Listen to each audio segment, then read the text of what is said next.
नमस्कार।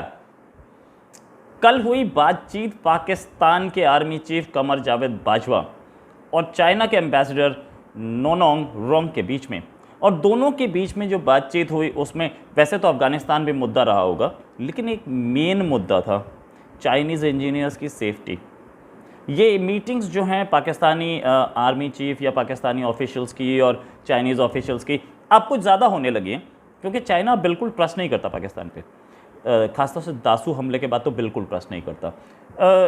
इसमें बातचीत में चाइना ने बोला कि भाई हमारी लोगों की सिक्योरिटी का क्या, तो पाकिस्तान के जो आर्मी चीफ है उन्होंने बिल्कुल क्लियर वर्ड्स में बोल दिया कि हम CPEC पर कोई हमला बर्दाश्त नहीं करेंगे। CPEC को जो लोग, जो पावर्स इस CPEC के स्पॉयलर्स हैं, जो डिज़ाइन के स्पॉयलर्स हैं, उन सब को ठीक कर देंगे, भगा देंगे सबको।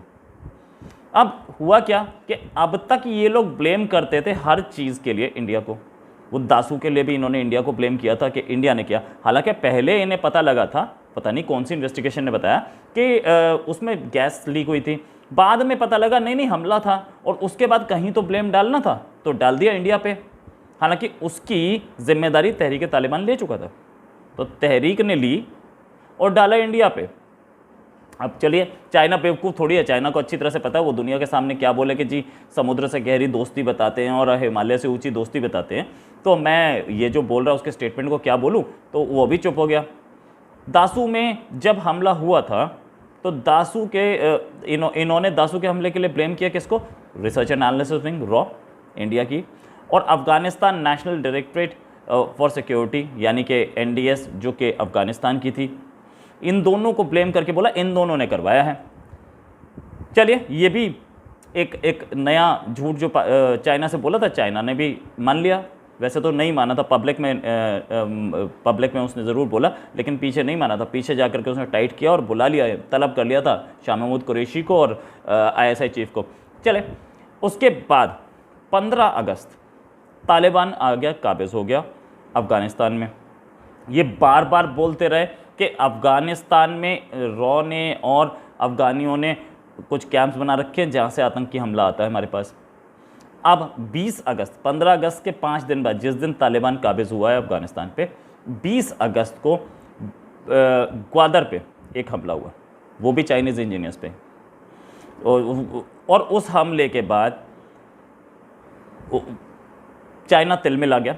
चाइना ने बोला भैया ये तुम तो बार बार मना कर रहे थे, और उस हमले की जिम्मेदारी अफ़गानिस्तान पे नहीं डाल सकते थे, क्योंकि 15 को तो तालिबान काबिज़ ही हो गया था।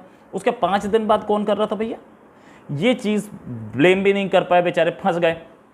उस हमले के लिए भी जैसे तैसे उस हमले की जिम्मेदारी ली बलूचिस्तान लिबरेशन आर्मी ने। ये बोलते थे कि अफ़गानिस्तान से चलता है, अफ़गानिस्तान में पूरे में तालिबान काबिज़ हो गया, कहीं पे इन्हें कुछ इंफ्रास्ट्रक्चर मिला नहीं।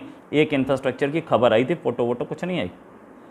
वो वहाँ से कैसे आया, क्या आया, पता नहीं, कोई इंफ्रास्ट्रक्चर नहीं चल रहा था। ये साफ़ हो गया, वरना ये इतना टाइम हो चुका, इतने टाइम के बाद तो निकल जाना चाहिए था ना, पता लगना चाहिए था ना। 15 दिन से ऊपर हो गए, पता लगना चाहिए था इंफ्रास्ट्रक्चर्स की फ़ोटो, क्योंकि वहाँ पे अब तो रॉ वो नहीं बैठी होगी ना। आप बोल रहे थे उस समय रॉ ने अपने हेडक्वार्टर्स बनाए हुए हैं, महल बनाए हुए हैं, सब कुछ बनाए हुए हैं, वो तो सारे भाग गए होंगे। तो किसी तो तालिबानी को 50-60 हज़ार तालिबानी हैं, और आपके अपने आदमी, आपकी अपनी जनरल आर्मी भी उसमें थी, कहाँ वो कुछ, किसी को कुछ दिखा नहीं। चलिए, नहीं मिला तो वो बोलेंगे किसी जंगल में होगा। अरे जंगल में होगा, लोकल्स को पता होता है, जो लोकल गाँव वाले होते हैं उन्हें पता होता है, वो बता देते हैं कि यहाँ पे देखिए, यहाँ पे लोग जाते थे, यहाँ कुछ है। वो किसी गांव वाले भी नहीं बताया है ना। आपने गांव वालों को गर्दन काट के मारा इन्होंने, तालिबान ने, फिर भी नहीं बताया। चलिए, वैसे इनफैक्ट अब चाइना को ये बात समझ में आ गई है कि ये पूरा गेम तहरीक तालिबान का है और हमें इससे बचना पड़ेगा। हालांकि वो पब्लिक में इंडिया और अमेरिका को ही ब्लेम करता रहा है कि हमें वहाँ से वो निकालना चाह रहा है, लेकिन उसे समझ में आ गया तो वो पाकिस्तान पे प्रेशर डाल रहा है। पाकिस्तान पे प्रेशर पड़ा, पाकिस्तान ने को समझ में आया कि तहरीक तालिबान से हम कैसे कर सकते हैं काम, हमें तो समझ में नहीं आ रहा, वो तो हमारी सुनता ही नहीं। उन्होंने बात की तालिबान से कि भाई इसको, तहरीक को समझाओ, हमारे ऊपर क्यों हमले कर रहा है, सेटिंग कर लो। तो ये तालिबान का जो स्पोक्स पर्सन था मुजाहिद, उसने बोल दिया कि ये काम हमारा नहीं है, ये काम इमरान खान गवर्नमेंट का है। इमरान खान गवर्नमेंट हमें अपना काम क्यों दे रही, भाई हमारे पास पहले 10 काम पड़े। तो इमरान खान को एक बार में पता गया भाई आप अपने रिजॉल्व कीजिए, अफगानिस्तान नहीं करेगा। इमरान खान को एक बार में समझ में आ गया कि ये गलती हो गई, अब हम क्या करें। वैसे ये जो बार बार जो इंडिया को ब्लेम किया जा रहा है, और इमरान खान भी करते हैं और वहाँ के DG ISPR और आर्मी चीफ भी करते हैं। जो इस समय TTP का जो चीफ है नूरवली महसूद, वो आदमी पैदा हुआ था साउथ वजीरिस्तान में, खैबर पख्तूनख्वा में, इंडिया का पार्ट है नहीं ना। तो वो कहाँ पे है, वो पढ़ा लिखा कहाँ जी, वो पढ़ा लिखा फैसलाबाद में, वो पाकिस्तान है। फिर उसके बाद वो चला गया नॉर्दर्न अलायंस के खिलाफ तालिबान के साथ लड़ने। वो उसको कौन सपोर्ट कर रहा था जी, उसको पाकिस्तान सपोर्ट कर रहा था। फिर वो वापस आ गया, आकर के उसने दोबारा अपनी एजुकेशन ख़त्म की, और फिर जब वहाँ पे नॉर्दर्न अलायंस काबिज़ हो गया तो वो पूरा एक साल वज़ीरिस्तान से अपना ये हरकतें करता रहा। वज़ीरिस्तान कहाँ पर है, कौन उसको हथियार दे रहा था, वज़ीरिस्तान पाकिस्तान की ज़मीन पे है ना। तो वो पाकिस्तान की ज़मीन से ऑपरेट कर रहा था, पाकिस्तानी आर्मी का पूरा सपोर्ट था उसको। उसके बाद भी ये पाकिस्तान को कैसे ब्लेम करते हैं, ये बात चाइना को भी पता है कि ये इनके आदमी हैं, अपने पिट्ठू पाल रखे हैं। हो सकता है अब लड़ाई हुई हो इनकी आपस में, लेकिन शुरुआत से इनकी ट्रेनिंग थी, और अब भी कहीं ना कहीं पाकिस्तानी सेना उनको कुछ हथियार दे रही है। जैसे एहसानुल एहसान भागा, एहसानुल एहसान को पाकिस्तानी आर्मी के लोगों ने भगाया, तो वह एहसानुल एहसान इनके पेशावर स्कूल अटैक पे शामिल था। आर्मी के बच्चों पे अटैक हुआ था और बहुत सारे बच्चे मारे गए थे, 100 से ऊपर बच्चे मारे गए थे।